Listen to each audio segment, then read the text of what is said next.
என்று ஆனால் பார்த்தா நான் என்ன ஆகும்னு எனக்கு தெரியாது. சரி, ஓகே,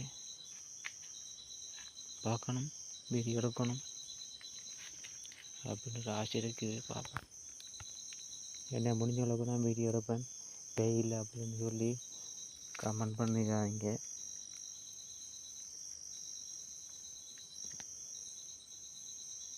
இது மட்டும் நிறைய வீடியோ இருக்குது.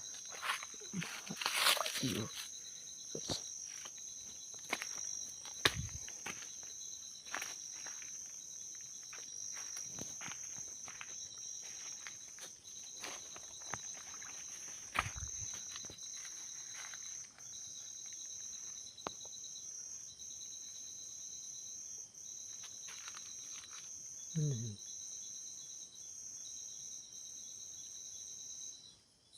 தண்ணி விரும்பு